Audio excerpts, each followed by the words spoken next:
Kasih karunia Allah Bapa kita dan anaknya Tuhan Yesus Kristus menyertai saudara. Amin. Shalom, saudara-saudari yang terkasih di dalam nama Tuhan Yesus Kristus. Senang bisa menyapa saudara di tempat saudara berada hari ini. Dalam dimensi yang berbeda, tetapi dalam dunia yang sama. Sebagai insan yang diciptakan untuk Tuhan, marilah sebelum kita melakukan rangkaian aktivitas kita pada hari ini, mengawalinya dengan mendengarkan firman Tuhan. Shalom, selamat pagi. Di pagi hari ini saya akan membacakan renungan di pagi hari ini yang tertulis 1 Petrus 1 ayat 3 sampai 9. Dan janganlah membalas kejahatan dengan kejahatan atau caci maki dengan caci maki, tetapi sebaliknya hendaklah kamu memberkati, karena untuk itulah kamu dipanggil, yaitu untuk memperoleh berkat. Amin. Shalom, terima kasih. Saudara-saudari yang terkasih di dalam nama Tuhan Yesus Kristus, baik menjadi orang penting, tetapi penting menjadi orang baik. Panggilan kita menjadi orang beriman harus membuat kita menjadi hidup berkualitas, bukan menjadi hidup yang menjadi bersifat menjudge, menghakimi orang lain, berkata mereka tidak kudus, dan mengkuduskan diri kita sendiri. Itu bukan panggilan menjadi orang Kristen.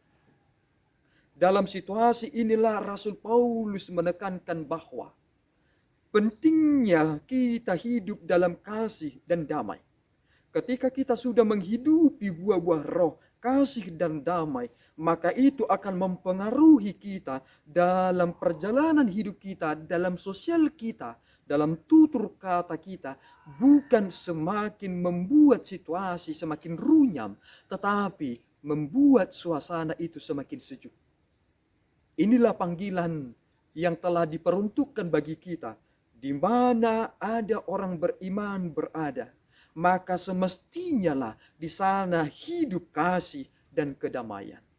Saudara yang terkasih di dalam nama Tuhan Yesus Kristus, jangan membalas kejahatan dengan kejahatan dan caci maki dengan caci maki. Tubuh kita ini memang lebih sering spontan untuk merespon apa yang terjadi kepada kita. Hubungan timbal balik akan apa yang kita terima kerap membuat kita ingin membela diri. Ketika seseorang melakukan kejahatan, kita ingin sekali membalas mereka dengan kejahatan. Ketika seseorang mencaci kita, kita sering sekali ingin mencaci mereka. Kita pikir itu adalah persamaan hak. Padahal sebenarnya, mungkinkah ada kedamaian dan sukacita jika hubungan timbal balik itu sering terjadi? Aku membalaskan kejahatan, cacian kubalas dengan kecacian, mungkinkah kita akan memenangkan situasi damai? Dalam situasi inilah kita harus memelihara tuntunan Roh Kudus yang mengarahkan kita menjadi pribadi yang baik. Karena memang penting sekali menjadi orang baik. Saudara akan terlukai memang lewat ucapan yang sangat menyakitkan hati. Tetapi Kristus sudah lebih dahulu menghadapi itu. Dan ternyata dalam sebuah kitab yang disebut kitab Efesus, kita menemukan di sana suatu penekanan hidup yang benar. Kita semakin memperoleh kekuatan, kita semakin merendahkan hati kita. Banyak sekali orang gagal dalam pemeliharaan hatinya.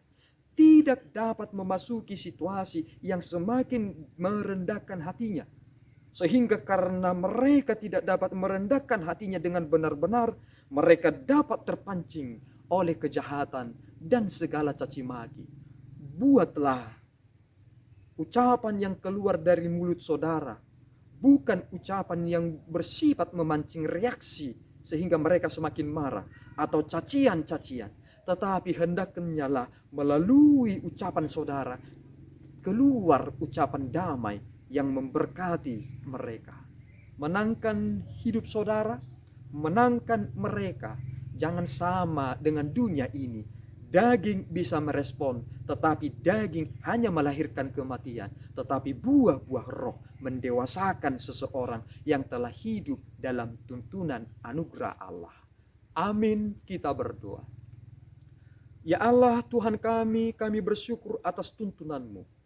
Panggilan yang telah Tuhan berikan kepada kami adalah panggilan yang begitu sempurna. Bukan untuk membalas kejahatan, mencaci yang mencaci kami, tetapi akan memberkati mereka sebab kami telah diberkati oleh Engkau. Mampukan kami Tuhan menjaga diri kami sebagai pribadi yang berkualitas, berbuah lebat, dan memberikan dampak yang terbaik, kasih dan damai yang dapat kami sampaikan kepada mereka. Pelihara kami Bapa dalam Roh Kudus-Mu. Di dalam Yesus Kristus kami berdoa dan mengucap syukur. Anugerah Tuhan kita Yesus Kristus, kasih setia Allah Bapa, dan persekutuan Roh Kudus menyertai saudara. Amin. Tuhan Yesus memberkati.